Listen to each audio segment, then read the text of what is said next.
வீட்டிலேருந்து கிளம்புற வரைக்கும் என்ன பேசுறது அப்படின்னு ஒன்றுமே எனக்கு தெரியல. இலக்கியமும் இன்றைய வாழ்க்கையும் அப்படின்னா கூட ஏராளமாக மனசில் தோணிக்கிட்டே இருக்கு. அதெல்லாம் வந்து 1 to 1 ஒரு நண்பர்கிட்ட கடல் கரையில் உட்காந்து பேசிக்கலாம் கொள்ளலாம். ஒரு மீட்டிங்கில் பேசுகிற அளவுக்கு நான் தகுதியானவன் இல்லை, எனக்கு அந்த தகுதி கிடையாது. ஓரளவுக்கு என்ன நான் சுஜாதாவோட தான் ஒப்பிட்டுப்பேன். அவரும் வந்து மேடையில் ரொம்ப திக்கி திணறி பேசிட்டு ஒரு 2 நிமிஷத்தில் உட்காந்து கேள்விப்பட்டிருக்கேன். 2 நிமிஷத்தில் உட்கார மாட்டேன், ஒரு 20 நிமிஷம் பேசுவேன். இருந்தாலும் அந்த சப்ஜெக்ட் அந்த கோர்வையாக எஸ்ராமகிருஷ்ணன்லாம் பேசுகிறத பார்க்கும்போது பேருரைகள்னு சொல்கிறாங்க. அந்த பேருரைகளெல்லாம் கேட்கும்போது எனக்கு வந்து அந்த பயமாக இருக்குது, ரொம்ப பயமாகவும் பொறாமையாகவும் இருக்குது. அதனால் அங்கெல்லாம் போகிறதே கிடையாது. அந்த பேருரைகள்லாம் வந்து புத்தகமாகவும் வந்துருக்குது. நமக்கு அந்த அளவுக்கு என்னோட பையன்கிட்ட பேசணுன்னா கூட ஒரு மெயில் தான் அனுப்புவேன். அவங்கள்ட்ட ரொம்ப வருத்தமாக சொன்னான், இதெல்லாம் ஃபோன்லேயே சொல்லக்கூடாதா அப்படின்மா. இல்லையே, எனக்கு வந்து எழுதுத்தானே வருது. உதாரணமாக புத்தகங்கள் வாங்குறதுக்கு எவ்வளவு கஷ்டப்பட வேண்டியிருக்கு அப்படிங்கிறத அவன்கிட்ட தெரிவிக்கணும்னு நினச்சேன். பணத்துக்கு இல்லை, பொதுவாக புத்தகம் வாங்குறது எவ்வளவு தூரம். இப்போ இந்த பழுப்பு நிற பக்கங்கள் பற்றி சொன்னாங்க. முதல்ல நான் வந்து என்ன இங்கே பேச அனுமதிச்சதுக்காக, பேச வரவழைச்சதுக்காக, இன்வைட் பண்ணதுக்காக வந்து அழகி சிங்கருக்கும் ஆடிட்டர் கோவிந்தராஜன் அவர்களுக்கும் நன்றி. அது ஒரு அந்த சப்ஜெக்டில் போனோம்னா அந்த ட்ராக்கு தனி ட்ராக்கு. ஏன்னா என்னை வந்து பொதுவாக, ஏன்னா நான் சொல்கிறது தான் நீங்கள் நம்பணும். ஏன்னா என்னோட ஃபீலிங் இது, நான் வந்து அனுபவிக்கிறது. என்னை வந்து பல இடங்களில் வெளியில் வந்தாலே ஒரு தீண்டத்தகாதவன் மாதிரி தான் நினைக்கிறாங்க, பழகிறாங்க, கை கொடுத்தா கையை உதறாங்க. நிறைய இடங்கள்ல நடக்குது, பொது மேடைகள்லேயே நடக்குது. அது இதெல்லாம் வந்து வருத்தப்பட்டா ரொம்ப முன்னாடி உள்ள சென்சிட்டிவ் ரைட்டர்ஸ்னால் தற்கொலை பண்ணிக்குவாங்க. நான் வந்து அது மாதிரி இப்போ செய்கிறவங்களெல்லாம் மூடர்கள்னு நினச்சிட்டு, மூடர்கள், அராஜகவாதிகள், மிருகங்கள். மேடையில் போய் ஒருத்தர் கை கொடுக்கும்போது கை உதறிட்டு போனான்னா அவன் வந்து ஒரு படித்தவனே கிடையாது இருக்கும் அப்படின்னு நினச்சிக்கிட்டு என்னன்னா காலத்துக்கு நிற்கிறது போகிறது. இருந்தாலுமே இது வந்து பொய்யும் சொல்லக்கூடாது, ரொம்ப அவமானமான ஒரு விஷயம்னா. நம்ம என்ன வந்து ப்ராஸ்டிடியூட்டா, இல்லை இப்பெல்லாம் செக்ஸ் ஒர்க்கர்னு சொன்னோம், நம்ம என்ன தாசியா, நம்ம வந்து செக்ஸ் ஒர்க்கரா, இல்லை நம்ம என்ன ஏதாவது பெரிய சமூக குற்றவாளியா, அந்த டெல்லி பஸ்ஸில் எல்லாம் ரேப் பண்ணாங்கல்ல அந்த மாதிரியான மிருகமா. நம்ம வந்து ஒரு பிரதிபலன் எதிர்பார்க்காம, அது வந்து தலைவிதி, எழுத்தாளனுக்கு ரெமுனரேஷன் கிடையாது. ஸோ நம்ம வந்து பிரதிபலன் எதிர்பாராம நம்ம எழுதிட்டு தானே இருக்கிறோம். இவங்க வந்து எப்படியோ இதை பற்றி நான் ஹிந்துவில் அரவிந்தன் கிட்ட புலம்பிக்கிட்டு இருக்கும்போது அவர் சொன்னார், ஏதோ ஒரு விதத்தில் வந்து உங்களால் அவங்க காயப்பட்டிருக்காங்க, ரொம்ப தீவிரமாக வாழ்நாளிலே மறக்க முடியாத அளவுக்கு உங்களால் காயப்பட்டிருக்காங்க அப்படின்னு சொன்னார். அது எனக்கு ஒரு விதமான ஆறுதலாக இருந்துச்சு. ஆனாலும் நான் யாரையும் காயப்படுத்துறதுக்கு விரும்புறதில்லை. நான் சொல்றது சத்தியம். எங்கள் வீட்டில் பூரானே வந்தாலும் அந்த பூரானை நான் ஒரு தாளில் எடுத்துகிட்டு போய் தான் வெளியில் விடுவேன். ஏன்னா இந்த உலகத்தில் ஏன் நான் வாழறதுக்கான எவ்வளவு தகுதியும் உரிமையும் கடவுள்கிட்டருந்து ஆசீர்வாதம் வாங்கிட்டு வந்துருக்கணும், அதே அளவுக்கு உங்களுக்கு கடவுள் நம்பிக்கை இல்லைன்னா இயற்கை நோக்கி எந்த அளவுக்கு எனக்கு இந்த உரிமை இருக்கோ அதே அளவுக்கு அந்த பூரானுக்கும் பாம்புக்கும் தேடுக்கும் உரிமை இருக்கு. இங்கே வந்து எதிர்கொள்ளல் தான், அது நம்ம வீட்டுக்கு வந்துருச்சு, நம்ம இந்த மாதிரி தான், அதுதான் யானைக்கும் பொருந்தும் புலிக்கும் பொருந்தும், அந்த மாதிரி தான் நான் நினைக்கிறேன். தவிர அப்படிப்பட்ட ஆள் நான் வந்து யாரையும் புண்படுத்துறதுக்காக வேண்டி எழுதுறதில்லை. ஒரு சினிமா வந்து ரொம்ப குப்பையா இருந்தது அப்படின்னு சொன்னா அதை ஒருத்தராவது தைரியமா எழுதிதான் ஆக வேண்டியிருக்கு. பரதேசிங்கிற படத்தை வந்து ஊரே கொண்டாடும் போது அது எவ்வளவு மோசமான படம், சொல்லப்போனா சமூக விரோதமான படம் அப்படிங்கிறதெல்லாம் வந்து ஒரு ஆள் வந்து சொல்ல வேண்டியது. ஒரு நாள் வந்து நான் அந்த டெல்லி ஃப்ளைட்டே விட்டுருப்பேன், பாலா தான் என்னை வந்து கை பிடிச்சி அழைச்சிட்டு போய் சரியா நடக்க விட்டாரு. அப்புறம் நான் வந்து அடிக்கடி நெஞ்சுவலின்னு சொல்லி ஹாஸ்பிட்டலில் படுத்துக்கும் போதெல்லாம் நம்ம மாற்று சினிமா இருக்காரு வசந்த பாலன்னா வந்து என்னை வந்து பார்ப்பாரு. ஒரு மீட்டிங்கில் கூட சொன்னார், இவருக்கு நெஞ்சுவலி வரும்போதெல்லாம் நான் வந்து ஹாஸ்பிட்டலில் போய் பார்க்குறேன், இவர் வந்து என்னை திட்டிகிட்டே இருக்காரு. நான் ஒன்றும் பண்ண முடியாது. இந்த மாதிரி வந்து தங்க மீன்கள் மாதிரி ஒரு படத்தை எடுத்து குழந்தைங்களுக்குலாம் எப்படி தற்கொலை பண்ணுறது அப்படின்னு ஒருத்தர் கொண்டு கற்றுக் கொடுத்துட்டு நான் மாற்று சினிமா எடுக்கிறேன், எனக்கு ஏன் நீ மார்க் கம்மியாக போட்டேன்னு பத்திரிகை ஆஃபீஸில் போய் மிரட்டுறாருன்னா அவர் குழந்தைகளுக்கு வந்து தற்கொலை பண்ணிக்கிறது எப்படி? ஏன்னா அந்த குளத்தை பார்த்து அந்த தங்க மீன்லாம் யாருப்பா அப்படின்னு கேட்கும்போது அதெல்லாம் தற்கொலை பண்ணி செத்த குழந்தைகள்மா அப்படிங்கும்போது எனக்கு தெரிஞ்சிருச்சு இந்த குழந்தை வந்து ட்ரை பண்ண போகுதுன்ட்டு.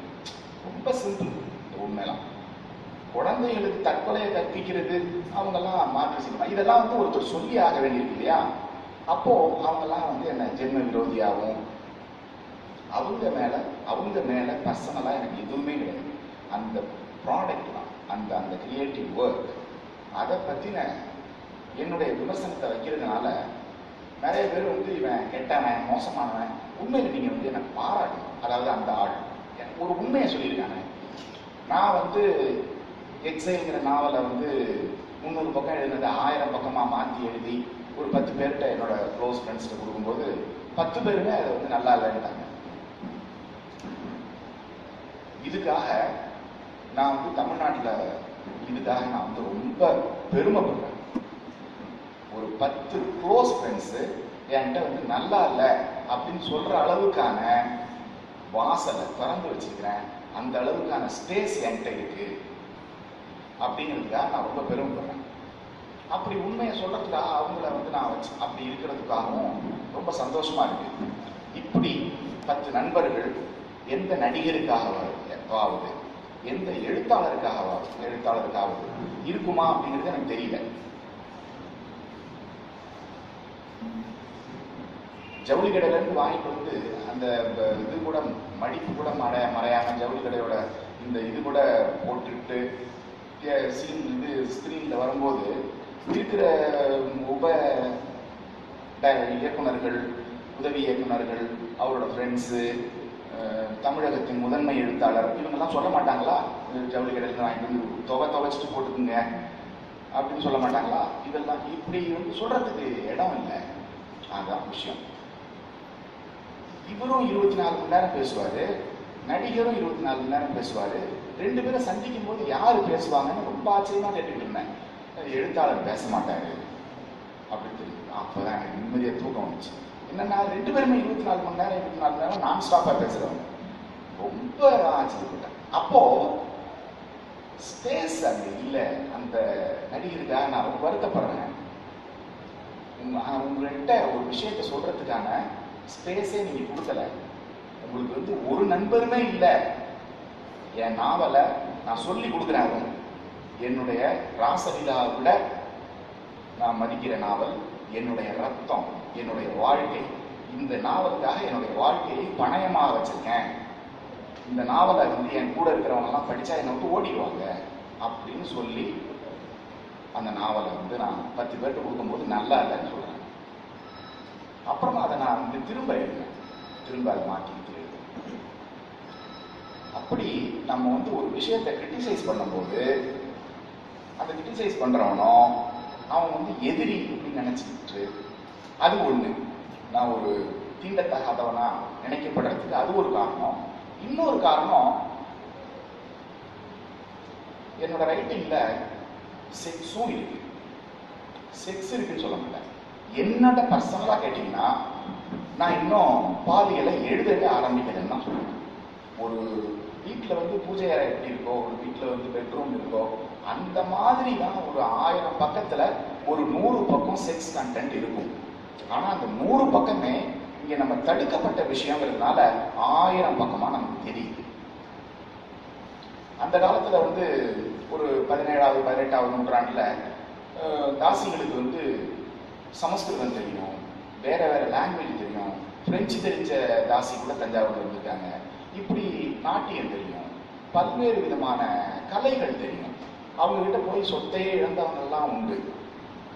அவங்ககிட்ட காலடியில விட்டு நீ உன்ன மாதிரி உண்டா அப்படின்லாம் சொல்லிட்டு வர்ற ஜமீன்தார் ராஸ்தார்கள்லாம் வெளியில வந்து அவளை யாருன்னு எனக்கு தெரியாது அப்படின்னு சொல்ற மாதிரி என்கிட்ட வந்து பர்சனலா ஆகா ஓகோன்னு பேசுறவங்க எல்லாம் வெளியில போய் பேரே சொல்றது இல்லை. அது அந்த அந்த அந்த ஒரு ஆல்பாபெட்டிக்கல் ஆர்டர்ல என் பேரே வர்றதில்லை அப்படிங்கும்போது அது ஏதோ ஒரு விதமான தடை. அந்த தாசி பேரை சொல்ற மாதிரி தான். ஒண்ணு உண்மையை சொல்லி நம்மளை வந்து இவன் காயப்படுத்துறான். இன்னொன்று இவன் பேரை சொல்றதே நமக்கு வந்து இழுக்கு. சமீபத்தில் ஒரு நண்பர் சொன்னாரு, அதுல வர்ற கதாநாயகன்கள்ல ஒருத்தர் வந்து படிப்பாளி. இந்த இயக்குனர் வந்து உதவி இயக்குனர் வந்து ஒரு 10-15 என்னோட எனக்கு வந்து ரொம்ப இது ஒரு பெரிய விஷயம் என்னன்னா, என்னோட ரொம்ப எனக்குன்னு உள்ள விஷயம் என்னன்னா, எனக்கு ஒரு 2000 பேர் வாசகர்கள்னா 1000 பேர் தற்கொலை படையாகும், இன்னொரு 1000 பேர் என்னை கொல்றதுக்கு ரோட்ல அலையிறாங்களாகும். இது மாதிரி எந்த ரைட்டருக்கும் இவ்வளவு தீவிரமா இவ்வளவு தீவிரமா இருந்து ஒரு மாடரேட்டா நான் சார்பு படிப்பேன் அப்படிங்கிற மாதிரி வந்து ஒரு யாரையும் பார்க்க முடியல. அந்த உதவி இயக்குனர் வந்து இந்த தற்கொலை படையில சேர்ந்தவர். அவரு கொண்டு போய் 15 புக்கும் ஏன் கொண்டு வச்சுக்க. உடனே இயக்குனர் வந்து அவர் இயக்குனர் வந்து எனக்கு ரொம்ப பிடிச்சது. அவருக்கு நான் ரொம்ப பாராட்டி தான் இருக்கேன். ஆனாலும் அவர் என்ன சொல்லிட்டாரு, என் புடத்தை கெடுக்கிறார எல்லாத்தையும் எடு அப்படின்னு சொல்லிட்டாரு. இப்போ என்னோட புக்கை வச்சா இயக்குனரோட புடப்பே கெடுது. ஏன்னா எவ்வளவோ ப்ரெஷர்ஸ் அது. அந்த ப்ரொடியூசரோட வேற ஏதாவது ஒரு படத்தை நான் விமர்சிச்சு எழுதிப்பேன். ஒரு பெரிய சினிமாவோட நாயகன், பெரிய உலக நாயகனோ அல்லது வந்து பிரபஞ்ச நாயகனையோ பற்றி நான் அதாவது கிரிட்டிசைஸ் பண்ணியிருப்பேன். அப்படிலாம் இப்போ இளம் இயக்குநர்களுக்கு வந்து பயம் வரும். இப்படிப்பட்ட ஒரு பயத்தையும் உருவாக்குற மாதிரியான ஒரு நிலைமையில 30-40 வருஷமா இலக்கியம் ஒன்றே வாழ்க்கை அப்படின்னு நினைச்சிட்டு இருக்கிற நான் மௌலின்னு ரொம்ப அன்பா கூப்பிடுற சந்திரமௌலி என்கிற அழகி சிங்கர் என்னை அழைச்சதுல வந்து ரொம்ப எனக்கு சந்தோஷம் தான். அது ஒரு கௌரவமாக தான் நினைக்கிறேன். எல்லாரும் பேரை சொல்றதுக்கே பயப்படுற மாதிரி நிலைமையில நம்மளை கூப்பிட்டு பேச வைக்கிறாரு. அடிக்கடி கோவிந்தராஜன் அவர்களுக்கும் அவர் தான் வந்து இந்த எல்லா ஏற்பாடுகளையும் பண்றாரு. இந்த விஷயத்தை பற்றியும் நான் உங்கள்கிட்ட கொஞ்சம் ஷேர் பண்ணிக்கணும்னு நினைக்கிறேன். நம்ம அழகி சிங்கர் மாதிரி ஒரு தற்சமயம் ஒரு 50 பேர் அப்படியே பேரே தெரியாம உங்களுக்கெல்லாம் எஸ் வைத்தீஸ்வரன் ஒரு கவிஞர், ஆர் ராஜகோபாலன் ஒரு கவிஞர், ஞானபுத்தன் அப்கோர்ஸ் அவர் வந்து ஒரு பெரிய லெஜெண்ட். அவரு இப்படி விழான்னு ஒரு பத்திரிகை வந்துச்சு, கவனம்னு ஒரு பத்திரிகை வந்துச்சு. எக்கச்சக்கமா, அதாவது வந்து ஒரு 100 பத்திரிகைகள்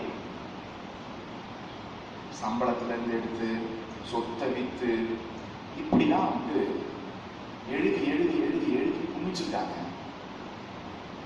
அந்த துக்கத்தை தான் நான் வந்து சுமந்துக்கிட்டே இருக்கேன். இவங்களோட ரத்தம், இவங்களுடைய ஆன்மா. சீசு செல்லப்பா வந்து அவரோட வாழ்க்கையை படிச்சுட்டு இருக்கும்போது தன்னோட அம்மா வந்து பக்கத்து வீட்டில் இருந்திருக்காங்க. 35 வருஷமா அம்மாட்ட பேசினதே இல்லையா. அந்த அம்மா வந்து 96-98 வயசுல இறந்துருக்காங்க. அவங்க கிட்ட இது பக்கத்து வீட்டில் டிபிஎன் இருந்தும் 35 வருஷமா பேசல. என்ன காரணமா இருக்கும்னா இலக்கியமா தான் இருக்கும். உருப்பிடாதவன் சொத்தை வித்து இந்த மாதிரி கருதலையா தெரியுதான், புக்கை தூக்கிட்டு தெருவா அலையலாம் அப்படின்னு அவங்க நான் சொல்லியிருப்பாங்க, திட்டிருப்பாங்க. இவர் வந்து ஒரு வீம்பு காட்டு. அந்த வீம்பு தான் என்கிட்ட இருக்கு. இலக்கியம் தான் இது. ஏன் அப்படிங்கிறத பத்தி தான் கொஞ்சம் உங்களோட ஷேர் பண்ணிக்கலாம் அப்படின்னு நினைச்சேன். நான் ஒரு பேச்சாளர் இல்லைங்கிறதுனால அங்க தொட்டு இங்க தொட்டு அங்க போகும். நான் கொஞ்சம் நோட்ஸ் எடுத்துட்டு வந்தேன். நான் அது எந்த அளவுக்கு உதவி செய்யும் தெரியல. நான் நிறைய பேரை சந்திக்கும் போது தொலைக்காட்சி நிகழ்ச்சிகள்ல இப்ப இலக்கியம் வாழ்க்கைங்கிறத விட்டுருவோம். இந்த வாழ்க்கையை நான் எனக்கு தெரிஞ்சது புத்தகங்களும் இசையும் என்னுடைய தெரு நாய்களும் என்னோட வீட்டு நாய்களும் தான். மற்றபடி எனக்கு எதுவும் தெரியாது. நான் வந்து அப்படி இந்த மாதிரி நிறைய பேர் எழுத்தாளர்கள் வாழ்ந்துருக்காங்க. போர்கேஸ்லாம் அப்படி வாழ்ந்தாங்க. திருச்சிராப்பள்ளி பாலக்கரையில் இருக்கிற ஒரு முஸ்லீம் தன்னுடைய கைலியை எடுத்துக்கொண்டு ஒரு கையால் பிடித்துக்கொண்டு ஒரு கல்லை தேடினார் அப்படின்னு வந்து போர்கேஸ் கரையில் இருந்தார். அவர் வந்து இந்தியாவுக்கு வந்ததே கிடையாது. அப்படியே படிச்சு அவர் வந்து ஒரு நடமாடும் நூலகமா வாழ்ந்தார். அந்த கல்லை தேடுறது எங்க ஊர்ல நான் பார்த்துருக்கேன். அப்படி நான் வந்து அந்த மனிதர்களை வந்து இன்டராக்ட் பண்ணும்போது பல அபத்தங்கள் நடக்குது. ஒரு அபத்தம், தொலைக்காட்சி நிகழ்ச்சிக்கு போகும்போது அவங்க வந்து ஐஐடியில ப்ரொஃபஸரா இருக்காரு, அவரை ஒரு பெரிய விஐபின்னா டிவி ஷோல கூப்பிடுறாங்க. அவர் வந்து ஒரு 50 ஷோ வந்திருக்காரு, நான் தான் அவங்க எடுத்து தான் போறேன். அவர் வந்து சார் நீங்க யாரு, பேர் என்ன அப்படின்னு கேட்பார். தமிழர் தான். அந்த மாதிரி தான் நம்ம நாடு இருக்கு. சரி, அவராவது வேற துறை சேர்ந்தவர்னு என்னோட வாழ்க்கையில மறக்க முடியாத அனுபவங்கள்ல ஒண்ணு என்னன்னா, என்னுடைய மதிப்புக்குரிய ஒரு பேராசிரியர், அவர் நான் பார்த்ததில்லை, என்னுடைய நண்பர் ஒருத்தருக்கு அவர் பேராசிரியராக இருந்தாராம். அவரோட வேலை என்னன்னா, பிரெஞ்சு மற்றும் ஆங்கில கவிஞர்களை, எழுத்தாளர்களை தமிழுக்கு அறிமுகப்படுத்தி பத்திரிகைகள் எழுதிட்டு இருக்காரு. என்னோட மதிப்புக்குரிய பேராசிரியர்னு ஏன் சொல்றேன்னு அப்புறம் சொல்றேன். அவரோட ஒரு கட்டுரையை வந்து நான் ரொம்ப பாராட்டி, அந்த கடைசியில வந்து அவரோட இமெயில் ஐடிலாம் வரும். என்னை பொறுத்த வரைக்கும் எழுத்தாளர்களோட இமெயில் ஐடி எல்லாம் போட வேணாங்கிறது தான் என்னோட கருத்து. ஆனா இங்கே தமிழ்நாட்டில் எழுத்தாளர்கள்லாம் அனாதைகளா இருக்கிறதுனால அந்த அனாதைகளோட இமெயில் ஐடியை போடுறது நல்லதுன்னு பத்திரிகையாளர்கள் நினைக்கிறாங்க. மற்றபடி இப்போ துருக்கிக்கு நான் போயிருந்தேன். அப்போ ஓரான் பாம்புவை சந்திக்கணும், ஏன்னா ஓரான் பாம்புவோட இஸ்தாம்பூல்ங்கிற புத்தகத்தை படிச்சுட்டு தான் நான் இஸ்தாம்பூலுக்கு போனேன். ஸோ அவரை சந்திக்கணும் அப்படின்னு சொல்லிட்டு தருண் தேஜ்பால்கிட்ட இருந்து அவரோட இமெயில் ஐடியை வாங்கி அவரோட பப்ளிஷருக்கும் அவருக்கும் மெயில் போட்டால் பதிலே இல்லை. அப்புறம் அவர் வந்து அமெரிக்காவில் இருக்காரு, அங்கே இருக்காரு, இங்கே இருக்காரு, சொல்லிட்டு இருக்காரு. இப்படி நீங்கள் வந்து பப்ளிஷரை பப்ளிஷரையும் அவரோட காதலியையும் தவிர அவரை வந்து யாராலையுமே நீங்கள் எழுத்தாளரை பிடிக்கவே முடியாது. ஏன் காதலின்னு சொன்னா போய்க்கலாம், ஓடிடுவாங்க. அந்த மாதிரியான ஒரு நிலைமையில இப்போ வந்து ஒரு 3 மனைவிகள் பிரித்து போன பிறகு ஒரு 21 வயது கல்லூரி மாணவியோட சுற்றிக்கிட்டு இருக்காருன்னு இலக்கிய பிசிக்ஸ் ஓரான் பாம்பு. ஸோ இப்போ அவரை பிடிக்கவே முடியல. ஆனால் நம்ம வந்து அனாதையாகவே இருக்கிறதுனால நம்மளோட இமெயில் ஐடி எல்லாம் போட்டு பத்திரிக்கையில, அந்த பத்திரிகையில ஒரு எழுத்தாளனோட இமெயில் ஐடி வருதுனால இது எவ்வளவு கல்ச்சுரல் புவர் கண்ட்ரி, அவ்வளவு ஒரு கலாச்சார வறுமையில் பீடிக்கப்பட்ட ஒரு தேசத்துல வாழ்ந்துட்டு இருக்கிறோம்.